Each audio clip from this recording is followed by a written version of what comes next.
O Bruno Garchagen e o Vitor Marques estão de volta para mais uma rodada de análise junto com a gente. A pergunta que eu faço agora para vocês é a seguinte: se nós considerarmos a tentativa de Bolsonaro de violar a tornozeleira e também a ida de Alexandre Ramagem para os Estados Unidos, esses dois acontecimentos, tirando da Carla Zambelli também, podem fazer com que outros réus da trama golpista sejam presos antes do esgotamento de todos os recursos, na opinião de vocês, ou não?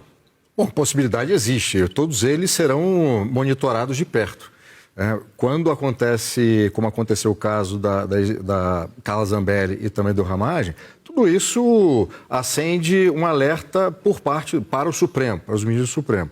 Agora, César, o grande problema da política brasileira, e que a gente tenta aqui falar de uma forma serena, séria e tudo mais, é que é tanta confusão, é tanta desordem, e o trabalho do comentarista está justamente uma ordem para que a nossa audiência entenda o que está acontecendo. Mas a gente não pode perder a noção de que tudo o que acontece é tudo muito sério. Todas as condutas do ex-presidente, dos deputados, assim como a conduta inadequada e posições políticas manifestamente públicas de ministros do Supremo. E é preciso lembrar da nossa audiência, quer dizer, o problema que a gente enfrenta nesse momento, que é o seguinte: o Bolsonaro preso neste momento, e desde a redemocratização nós tivemos 4 presidentes da República presos. Então tivemos Collor, tivemos Temer, Lula e o ex-presidente Jair Bolsonaro.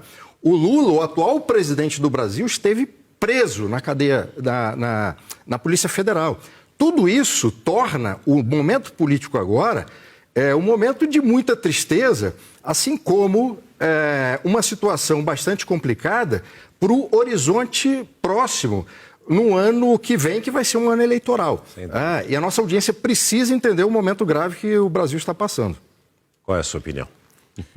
César, eu entendo que as pessoas, elas respondem pelas suas condutas, pelos seus atos. O que nós estamos assistindo cumpre um registro para toda a nossa audiência. Há no Brasil aproximadamente 200 mil presos provisórios, ou seja, presos que ainda não passaram por todo o processo e não tem uma definição se essas pessoas são inocentes ou se elas são culpadas e, portanto, merecem estar presas. Na prática, toda vez que inicia uma investigação ou um processo contra um cidadão brasileiro, logo no início, é muito comum que os juízes já decretem a prisão preventiva. Isso não aconteceu no caso do ex-presidente Bolsonaro. A prisão preventiva só aconteceu depois de reiterados atos que apontavam para uma possibilidade de fuga e desrespeito ao Supremo Tribunal Federal.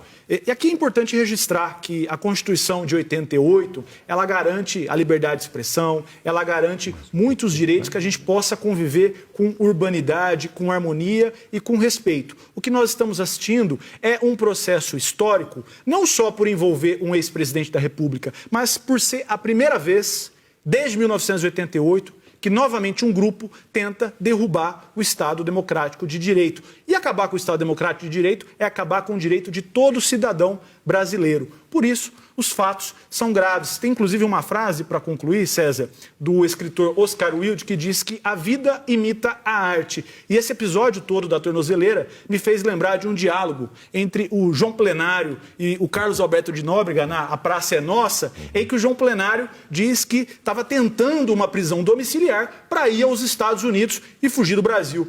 Lá é engraçado, aqui no Brasil é lamentável. Agora, aliados do ex-presidente adotaram um tom duro contra Alexandre de Moraes após a decretação da prisão de Bolsonaro. Isso complica ainda mais a situação do ex-presidente, na opinião de vocês, ou não? Eu acho que não faz muita diferença do ponto de vista jurídico, porque a posição política do Supremo ela já está dada há muito tempo e a posição jurídica também já está definida. Então, não muda nada, mas é importante que politicamente que o grupo faça para que a militância seja atendida como uma resposta. Porque se esse grupo fica calado também, passa uma imagem de fraqueza e de desmobilização. Então, do ponto de vista político, se explica, mas não fará a menor diferença em relação ao STF. Você concorda também que não vai fazer diferença? Olha, depende da opinião, César. Vamos lá. É importante que manifestações políticas dos aliados do ex-presidente Bolsonaro aconteçam. A Constituição Federal incentiva que as pessoas se manifestem politicamente. Agora, o que o Supremo Tribunal Federal, de maneira correta, tem feito é não tolerar a prática de crime. A gente pode opinar, pode manifestar as nossas opiniões, pode divergir ao vivo num programa nacional. Agora, o que a gente não pode é desrespeitar as instituições. Então, eles estão sendo investigados e alguns já foram condenados por atentar contra o Estado brasileiro, contra as instituições, contra o Supremo Tribunal Federal. Se esse grupo continuar insistindo em atos que atentem contra o Estado brasileiro, contra o STF, certamente serão responsabilizados por tais condutas. Muitíssimo obrigado pela presença de vocês. Um prazer, uma honra tê-los aqui mais uma vez. Espero revê-los em breve. Muito obrigado mesmo.